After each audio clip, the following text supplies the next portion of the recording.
Awesome. Good morning and welcome. This is Heidi Bennett, and I am here and blessed to be presenting with Cecily Hastings.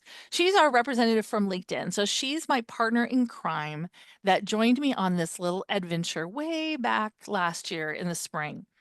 And so I know what we're doing is incredibly ambitious. Cecily said yesterday words that have rung in my head all night. Nobody wants to be the first, but we are. And so we are going to pave the way. And as other colleges reach out and see what we're doing, learning from us, we're truly welcome to that. The whole plan of this and the vision is student accessibility to current learning, networking, profiles, and the largest, without a doubt, networking interface, which is LinkedIn. So I'm going to go ahead and pass it over. And again, if you're not an early adopter and you haven't already been invited to the early adopter recruiter, talent insights, and LinkedIn learning, please simply place your email in the chat area and I'll make sure that you have those invites. If I've sent you the invite and it's gotten buried in your email, again, let me know and I'll resend that invite because we want you to definitely activate your accounts. All right. So no further ado, Cecily, take it away. Awesome. Really excited to be here today and to be working with all of you. You guys are such a great campus. So very glad to be here. We have divided this out into 4 sessions for today, but these will also be ongoing sessions that we will be hosting on a monthly basis. So as you're continuing to get into the products that we're talking about today, you have a place to go and ask questions and that there's space for you to be able to continue to learn more. So as Heidi mentioned, the topic for the first session here is going to be around student empowerment and career exploration for students. So we're going to be focusing on the tools that you have access to and strategies that you can use to directly help students in your organization. We also have a few sessions later today, as Heidi mentioned. So our second session will be on classroom strategies and curriculum. That's going to be focused on how can we integrate LinkedIn throughout the classroom. The third section is going to be on employer outreach and student job placement. So that would be work that you're doing on behalf of the students to help build employer partnerships. And then the final session will be on alumni engagement and outcome tracking. So how can we actually understand what's happening to your students after they leave your organization? How can you sustain relationships with alumni? Things along those lines. So for the purposes of today, I think everybody that's in this call should be focused on how can I help students within my programs and as they're trying to explore their career and find out where they're going to land today. So for the purposes of this training, we're going to focus on a few of the different products, and then we might touch on some of the LinkedIn.com resources as well that are available to everybody so that you can help students with their career exploration. I want to just start with creating student profiles before I actually jump into the live products, because I think that this is something that's going to be an important part of them gaining access to everything else. So a few things to note about students creating profiles, and we have Rock Your Profile sessions and other things that are focused specifically on that if you're interested in that. And there's also actually a LinkedIn Learning course called LinkedIn for Students that talks about best practices for students in there. So I can also send that over as a follow-up item because that might be helpful for your students also. But a couple of things that I wanted to highlight just to make sure that they're successful using all the tools that we're going to talk about today are, first of all, you want to make sure that they're creating a LinkedIn profile. They tech Mm. Oh, we lost her. She'll be back. She'll be back. She's lost connection. She is down in LA where there's a lot going on. So I'm watching for her now to join back. One of the things as we look at the profiles, again, the number of licenses we have will facilitate all of the students at American River College. The way we wrote the grant is the populations that are available to use the resources that we are providing are LinkedIn, are all students at American River College taking classes at American River College and or those students enrolled in the Business Information Professional Program. Cecily, are you back? I am half back, so my computer restarted, and I'm Okay. not sure why that happened. So I'm here on my phone for now, so I'm going to finish what I'm talking about, and then when my computer is done restarting, I will jump back in to do the screen share. So I'm going to finish talking about the profile stuff from my phone, if that's okay. That's perfect. Okay, great. So I was talking about when creating a profile to make sure that we're set up for success, you do want to make sure that students have created a profile before accessing the LinkedIn Learning platform. They can technically access LinkedIn Learning without setting up a profile, but as we're thinking about like sustaining relationships with students long term, or them getting the impact of being discoverable by employers and things like that, it's really important that they have their email address on there. And then for any of you that are trying to connect LinkedIn Learning with your profile, if you just add the Los Rios email as a secondary email on your current LinkedIn profile, that will enable you to access everything that you need to in the platform also. So from a technical perspective for your purposes, just make sure you add a secondary email to your existing LinkedIn profile rather than setting up a new profile to get access to the tools that we were talking about.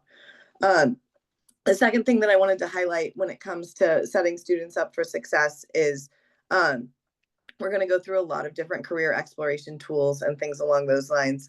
All of that's only as powerful as the network that they're creating. So encouraging your students to make sure that they're building connections along the road, connecting with their professors or their peers or the people that are doing their work study programs or things like that. I think sometimes students don't know exactly where to start and who to connect with. So if you can help shepherd them through some of the best places for them to build connections, I think that that's going to be very impactful for them. And the final thing that I was going to mention is if you're part of a specialized program or you want to be able to get analytics on what your students are doing in the future, it's really important that you encourage them to add the programs that you're a part of into that profile. So for example, dual enrollment, I know, is a priority across all campuses. You want to make sure that students are listing their dual enrollment experience or their MESA experience or whatever else that they have on their profile so that we're able to start getting better analytics on what's happening to your students long term. And we can also discuss strategies for learner groups and things like that with the profiles. Before I get started, does anybody have any questions about students creating profiles or anything along those lines and the importance of that? Right. I think one of the things to start out with too, we're trying to get single sign-on, so students will have quick access. If you have a set of students that you immediately, again, want to have access, you can absolutely send me a list of those emails and I can manually add them as well. So until we have single sign-on, which I'm working with IT on, that's always an option. Hi, this So- is Julie at Folsom Lake. Hi, Cecily. Hi, Heidi. I'm sorry, guys, I don't have a camera this morning, but so Heidi, then at Folsom Lake, it would be the BIW or BIP students, and is Elizabeth providing you with the list? Correct. So that is BIP. Those are the business information professional 3-tier program. And yes, Elizabeth is my contact at Folsom. Marjorie Duffy will be my contact at Cosumnes River College. Okay, thank you. So, Julie, we'll need to get that because, well, I guess if it's just class listed, we talk about it, Heidi, whether it's just the class list for the BIP or the enrolled, I'll get that from ANR. Perfect. And then I was working with our home base to have to get that information as well. I have a quick question. Yeah. So on the profile, when the students are selecting their program, so my program is disability services. My question is, if they select disability services, how well known is that to other users, or is that more on the back end that, because not all students want to be known that they're receiving Identified. just, yeah. So I just need to kind of know what that looks like to make sure I'm not accidentally having them click on something that will then let everyone know that they're a part of our program. Yeah, and that might be something for that specific example. Like a lot of times it's things that are fine to have on a profile when students are creating that. For that example, we might want to do a back end workaround for that. And I'd love to actually like chat with you probably separately about that. Okay. So if there is something there's ways that we could create like a project folder on the back end so that you can keep track of students by graduation year. And I think that that might be a better way to do that in this example. So I can walk you through what that looks like offline. But is there anybody else that would be impacted by something where their students wouldn't want to be listed Right. in their program on the I profile? think there are several categorical programs such as EOPNS, and Arthur can speak to that, and self-identifying. I think identifying the back, whether there are, I hear exactly what Joe is saying. I think there are any categorical programs, you might have students who feel that way. But then when we have really specific programs such as Puente and Emotion, things like that, it's very, very healthy and be very, very appropriate for nationwide, and Mesa and things like that to identify. Okay, yeah. So I guess we'll get into that more also in the alumni engagement and outcome tracking portion of things. For the time being, if it is something, if you are part of a program that would be like a self-identification program that they might not want employers to know, or there's privacy concerns around that, like don't worry about that. It's not like the end of the world if that's not there. What you're not going to be able to get access to with that is going to be like high level analytics, but you should still be able to see what your students are up to. It's just going to be on a one-to-one instead of like an analytic based approach.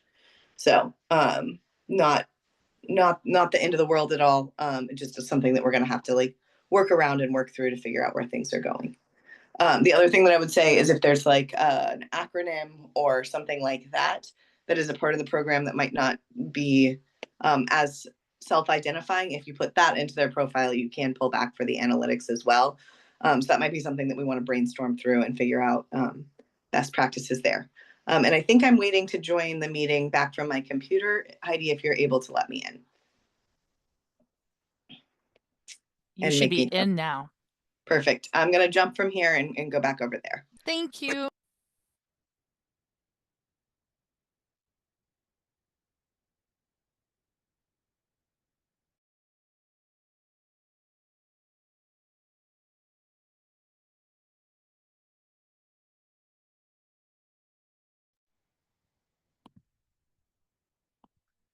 Okay, so let's go ahead and actually jump into some of these tools that we were talking about once those profiles are created.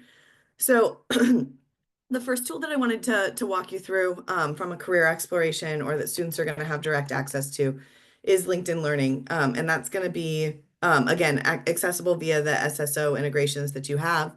We also will longer term be setting up a Canvas integration and things like that. So it is able to get directly into classroom curriculum if there are professors that you're working with or things along those lines.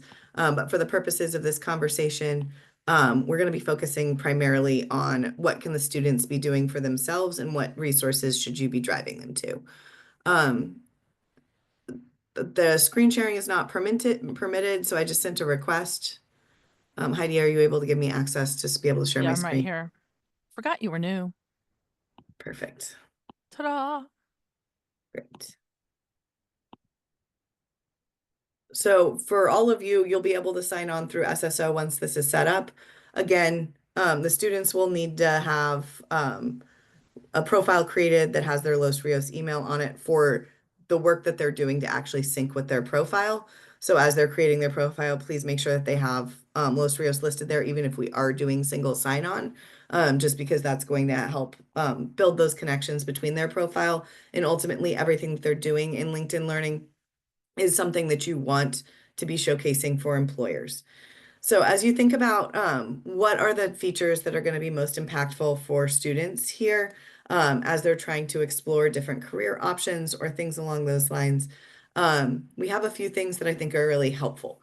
One is if the student already knows, I think I want to be an administrative assistant or something along those lines, they can actually go in and set a career goal for the next 6 to 12 months. It'll pull in their profile and the skills that they're missing from their profile, and then actually create a customized learning plan for them around the direction that they're trying to find their employment. So that is something that can be super helpful to get started with, and then it'll give you a plan and you can customize that.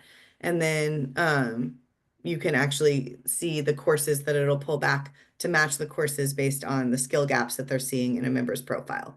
So this is really powerful if a student already knows or is looking to, there's 3 different careers that I'm thinking about, and I want to know where I should potentially land. So this is something that's really helpful if students already know where they're going. I'll talk a little bit about how to use our Insights platform to explore careers based on skills or things along those lines. But this is really helpful once students have a direction of where they're trying to go. We also do have an AI career coach that's really helpful here. So this will give you a chance to different role plays that you can do, but also you can ask any kinds of questions. So if if you didn't know where you were trying to go from a career perspective, um, you could say something like, I really enjoy writing. What are some courses you'd recommend?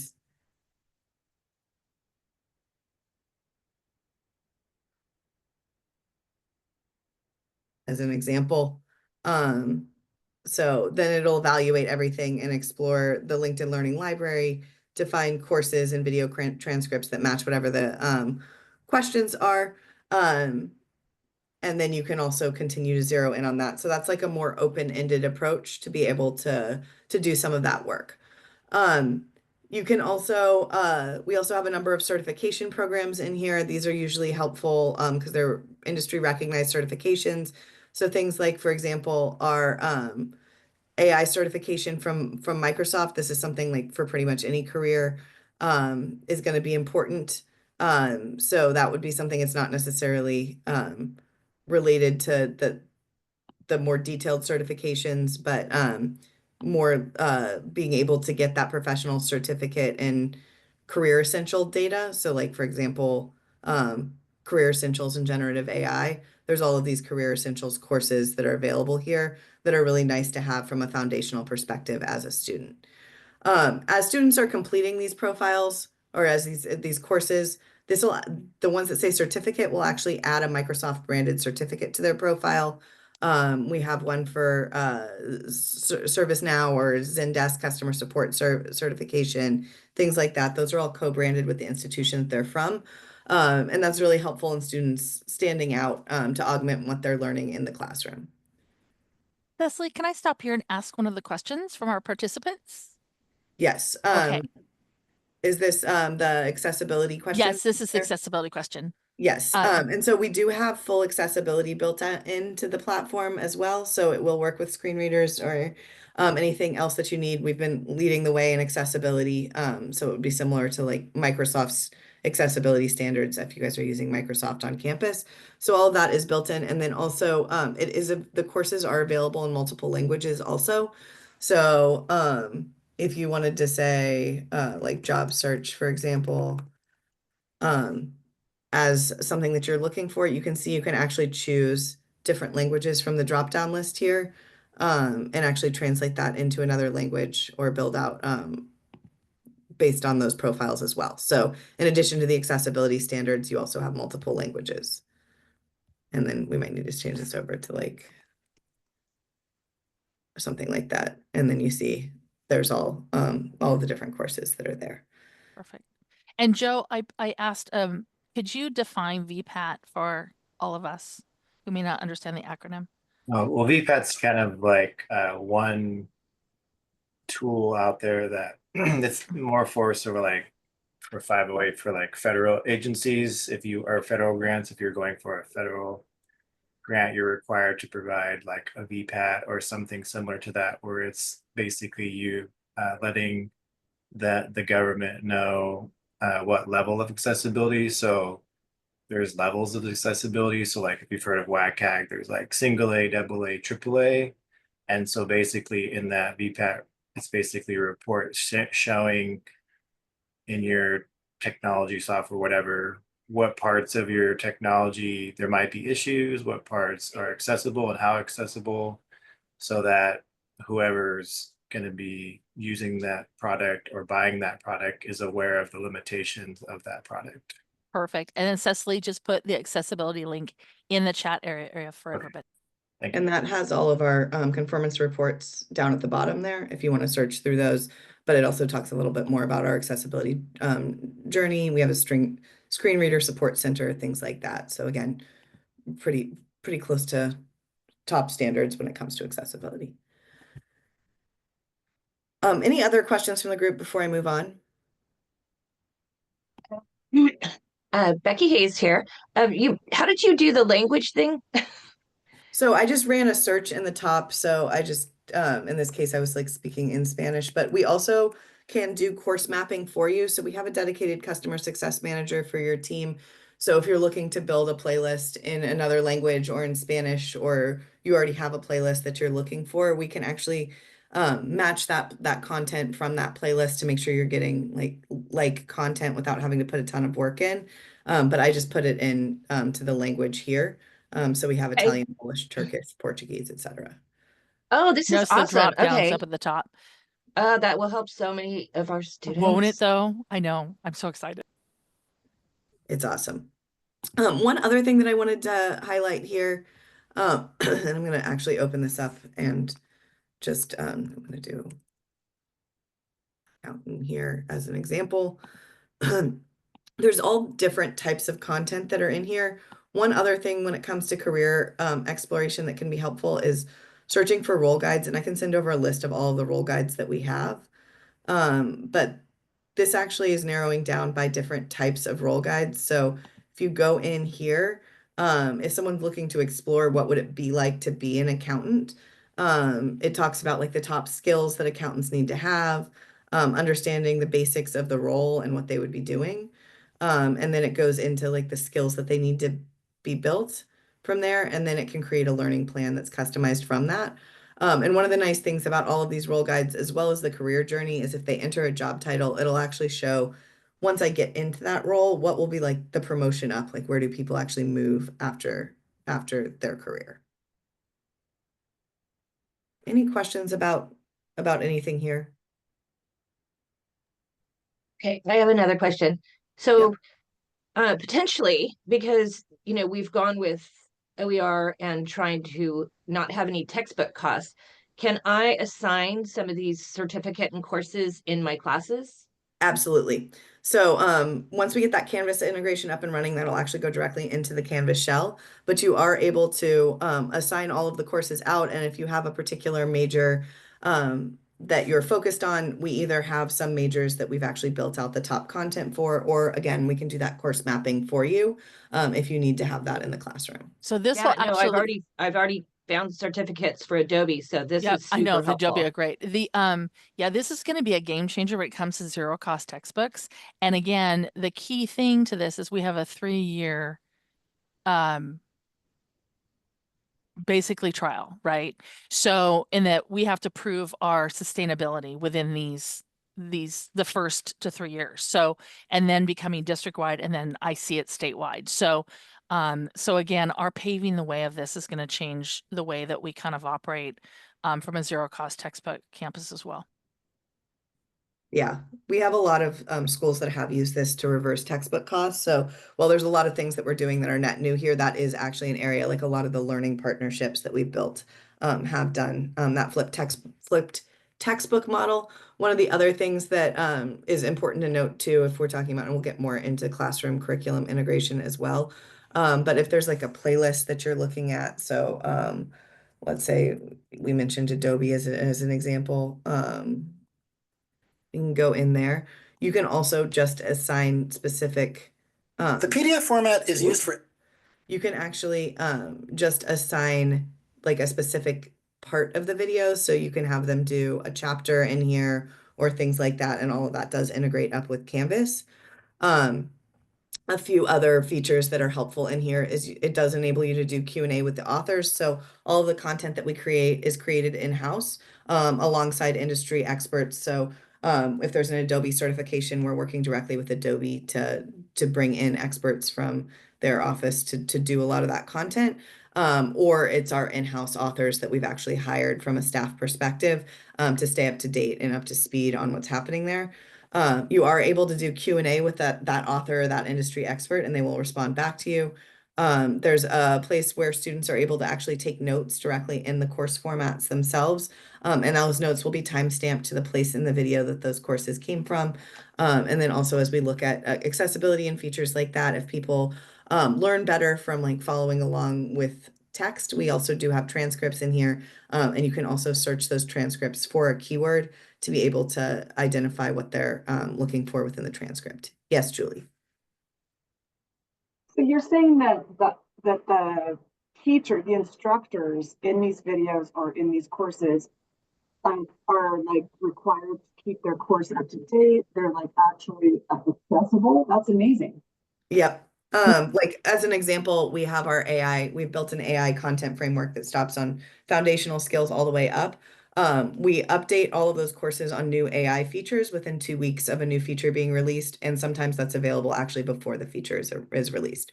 So we have a whole team that's responsible for monitoring the content, updating the content, making sure that that's done in a timely manner so that you're getting the latest technology and the latest information within 2 weeks of after those new products are released. Right. And one of the things I want to make note of all of the wonderful staff and faculty and representation we have here, you are the pebble in the pond. So as you look at these resources, as you see the capability of them, please share with your colleagues within your divisions, departments, and your constituents so we can really make maximization at ARC for these tools.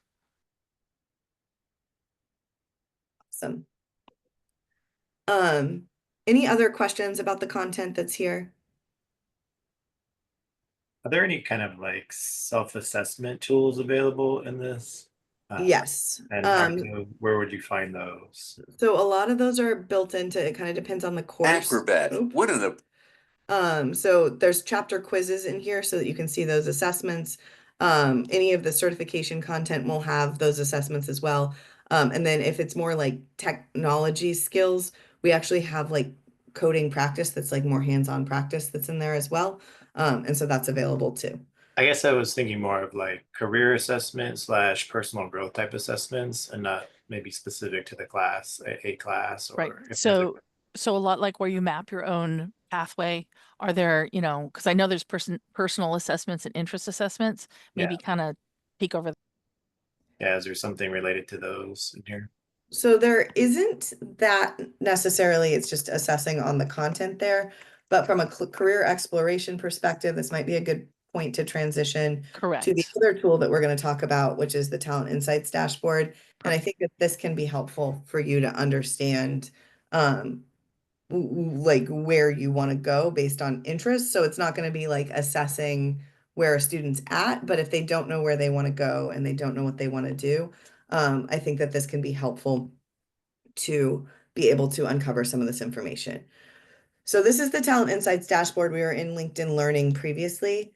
The Talent Insights dashboard is a place where you can pull back, basically it's real-time labor market data, but it's also enables you to understand like what kinds of jobs are open based on like the skills that I'm looking to develop. So you can do this by skills, you can do it by job title, you can do it by industries if you know that you want to go into a specific industry but don't know what kind of job you want to work into.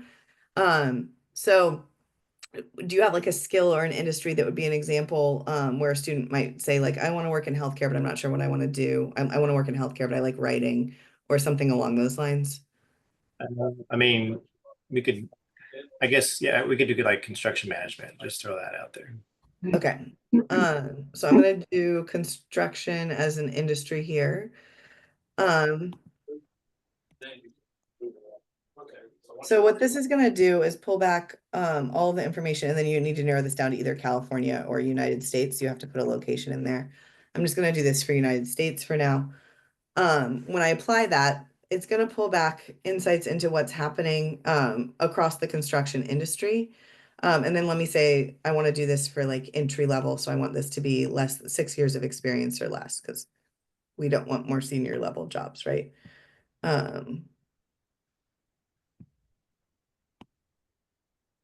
So you can lower this down. One thing to note is it'll start counting experience from when you create a LinkedIn profile. So that's why I'm doing like 0 to 7 years of experience rather than 2 to 3 years of experience, but you can lower this as low as you want. But this will give you some of the jobs that are posted for this. So this gives you a sense of where you need to go and where the most jobs are. It'll also tell you like what companies are hiring most for those jobs. So if we put a job title in, it would revert to let you know like what job postings are at a specific company across the US. You can look at the educational background, or we can add, I want to see what people are doing with an associate's degree, for example. Or we could exclude all degrees if they're in like a certification program. but then this is gonna actually change the job titles in real time, so you can see what people are working in within the construction industry.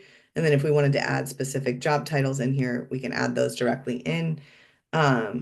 And then be able to see where are the jobs or where are those folks located in a more entry-level roles, to be able to explore what is helpful from a career perspective. So the more filters you get in here, the more narrow your search results are going to be. But it's helpful to understand where things are going. And then the flip side of this, if a student doesn't know what industry or job they want to work in, but you know that they like working with, again, we'll just go back to like I like writing or creative writing, and then let's say we wanted to do this in the Sacramento area. This is actually going to pull back the job titles in the Sacramento area that mention writing and what kinds of jobs are using writing, so that this can give them some ideas on where they might want to be spending their time. That's very cool. So then can you go over to like the top employers and click on that and get a link to the employers directly, or is this just sort of like the big view? So you can go in and actually identify the job postings that are in here and see where those are. So then if you go into see job, it'll redirect you either to, if they have a LinkedIn partnership, to the LinkedIn job posting, or sometimes it'll direct to an external site. So That's it'll, awesome. yeah. And then if there's a specific company that somebody really wants to work at and you want to give a student more insight into what's happening at that company. So let's say they wanted to work at the California Department of Education as an example. We also have reports for each of those companies so that they could go in and actually see how many hires did they make in the last year in each of these roles. What skills are most in demand at that organization, so then they can build out their learning plans according to that. Are there roles that have been having layoffs? Because those might be areas that we want to avoid. Are there things that match their education background? And again, you can still use the filters here. So if we wanted to add in, again, that associate's degree here, then we're able to see who are the 99 people. And then this also, for now, you have access to this, but it might give them some ideas also on people that they could reach out to build relationships.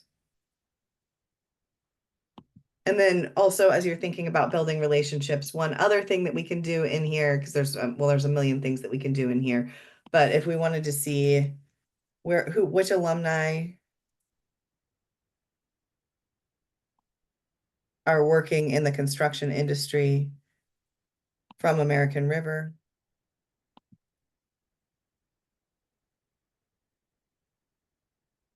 we can find the 1,479 alumni and find out what companies they're working at today, what job titles they're working in. And then when you click into this, it'll actually pull back the profile information for any of those folks. So right now, these are all people that attended American River that are working in project management there.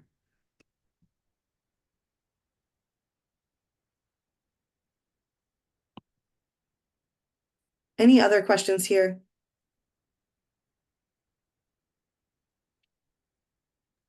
That's a great feature. Very cool I'm glad I'm on board today. Yeah, it's pretty interesting stuff.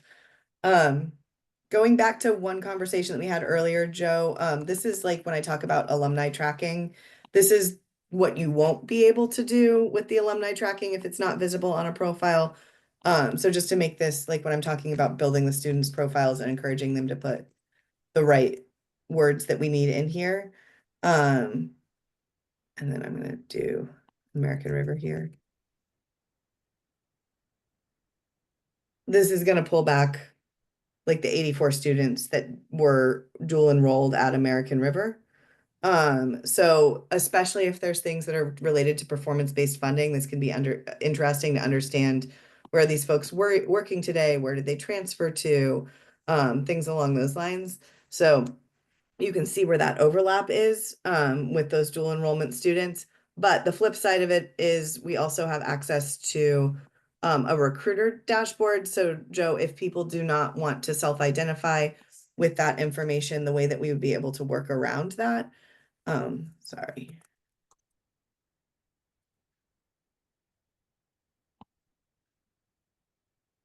Let me in.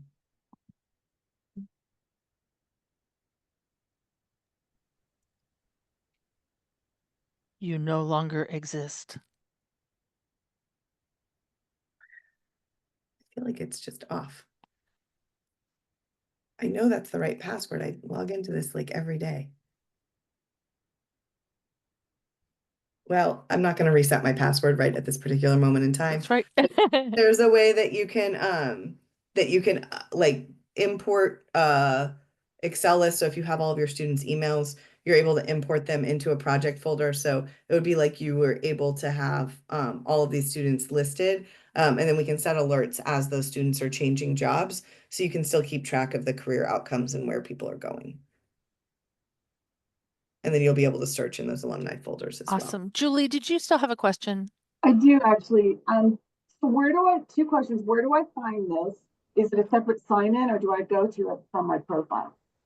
So you can access this from your profile. So when you have access to Recruiter, Talent Insights, and Learning, you are able to access all three of those there. You can also obviously access Learning from single sign-on when we get that set up.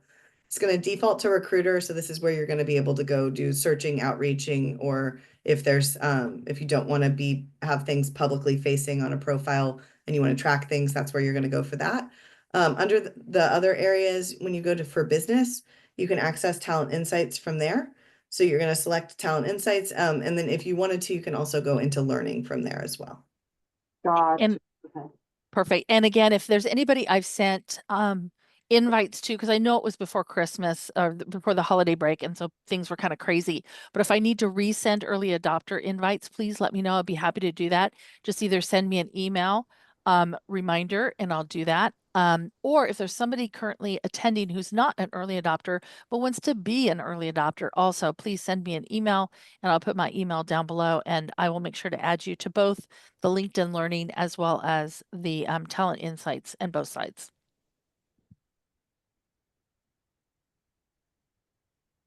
Any final questions on what we've covered? If not, the final thing I wanted to talk through was like the admin settings so you can track course completions for your students and things along those lines and understand what your students are doing. But before I get to that, any questions on either Talent Insights or the learning content itself? I have one more question. So I just clicked on business, I clicked on Talent Insights, and what I see is like I'm not in there. It just says LinkedIn Talent Insights, contact the sales department. Okay. Heidi, can you resend the invite link to Julie? Will do. Once On it right that's now. activated, then it should sync up, but it sounds like that the account wasn't activated yet. I'm not super familiar with LinkedIn, but I have an account, like a personal account, but so I teach, but then I also like to coordinate the disability service program. So like, would I have separate accounts for each kind of role, or how does that all work? So if you add your Los Rios email address as a secondary email on your profile, Okay. that'll allow this all to sync up with the systems when Heidi's assigning the accounts out. So Okay. don't create a net new account, just add that as a secondary email. And then you'll get activation links to each of those dashboards. Just make sure like if you're doing outreach or things like that, that you go into the relevant dashboard. So if you're uploading things into Recruiter, you want all of that to live in the Recruiter dashboard. If you're doing things in LinkedIn Learning, you want that to be in the LinkedIn Learning dashboard and the Talent Insights dashboard. I don't know what you would do in there other than look at things. So you're probably not going to be doing much, but especially when it gets to outreach, you want any outreach that you're doing on behalf of your students to go through the LinkedIn account so that if you ever left the organization, the relationships that you built will transfer to your predecessor. So anything you do in that Recruiter account from an outreach perspective will stay with the organization. Everything you do in your personal account is blocked from the organization and they will not be able to access it. Okay. Any other questions?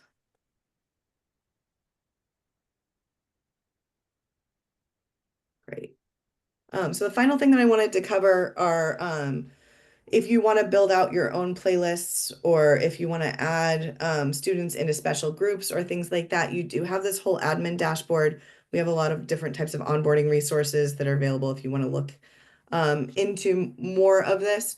Going into the admin dashboard, you can create a learning path, create a collection, create a campaign. You're also able to convert things into role guides. So if there are role guides, like we showed that accountant one, but you want to create one custom for your programs, you're able to create custom role guides as well. So all of that you would be doing through this admin dashboard here.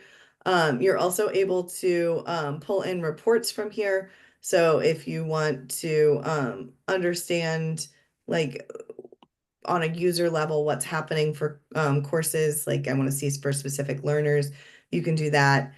You can also add them into groups. So if you want to be able to assign content at scale to an entire group, there's ways that you can actually create groups in here so that you're able to easily assign out content and it'll appear directly in their learning platform for them. You can see what continuing education credits your staff have earned, because we do have continuing education credits that are available in there. So this just really gives you a lot of visibility and enables you to assign things out. And then we also have a ton of resources if you're feeling lost or trying to get started.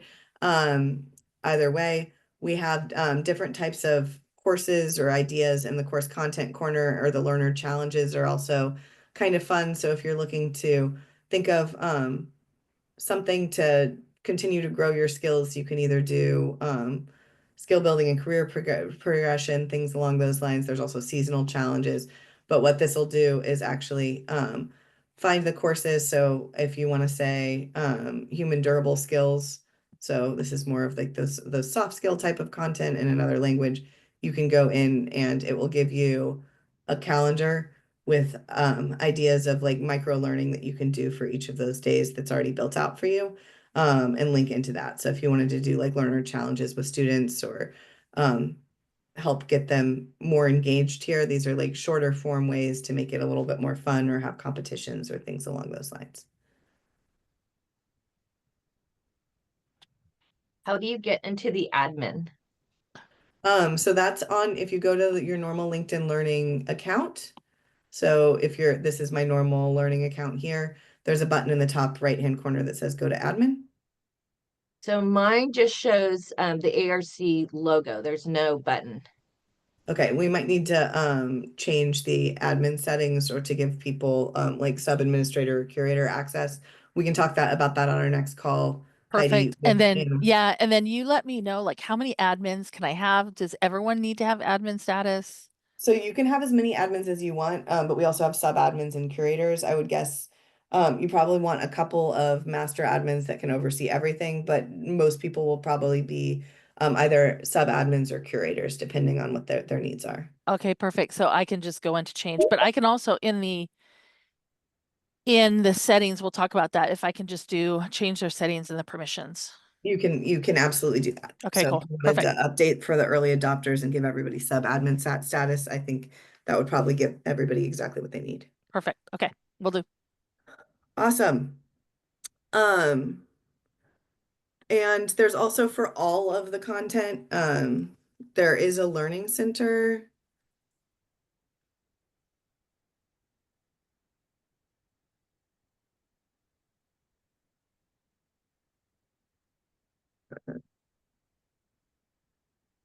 So this has, why is it not letting me into I have to get into Recruiter to do this and it's blocking me right now. Nothing like some technical issues to start your morning. But I can send a link in the chat or over to everybody here. Wait, hang on, maybe, I think that this is the problem, sorry.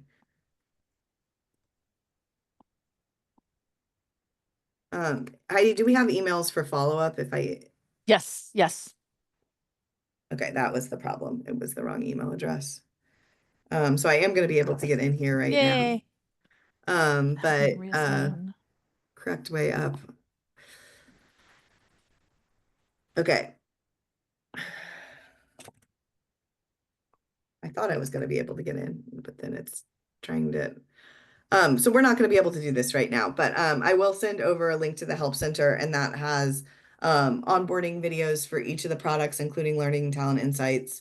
So I will get that over to you after this call, because I don't want everybody to sit here while I try to resolve my tech issues that I appear to be having right now.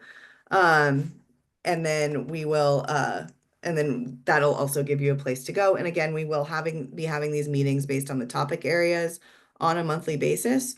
So if there's other questions, please feel free to attend those meetings. Those might be run by me, they might be run by a member of your customer success team or things like that. But those will be ongoing sessions that you will have access to based on the topic areas that we covered here, to make it as applicable as possible for the roles that you have. Perfect. Any other questions for today? Awesome. So what I'm going to do here is, again, if there's anybody that has not been invited to LinkedIn as an early adopter, please send me a separate email. I'll make sure to add you today. The second piece is that I will be working with both Anna, who's my contact, and Cecily to make sure to go in and change those permissions so that admin piece up to the right should be appearing by the end of the day as well. Those are on my to-do list. So if there's no more questions, I want to thank everyone for attending today. This has been recorded and it will be posted as well. And our next session, I believe, is at noon. And what's the topic, Cecily? It's integrating LinkedIn into the classroom. So we're going to talk a little bit more about how to integrate that in with curriculum. So I know some of those questions came up on that call today, but we'll be doing a deeper dive around how those integrations work and what that looks like. And I actually will be joined by Anna for that Yay! session as well. So that's going to be helpful there. Okay. All right, everyone. Have a great day. I'm going to stop recording and we'll see you at noon. Sounds good. Thank you. And thanks for bearing with my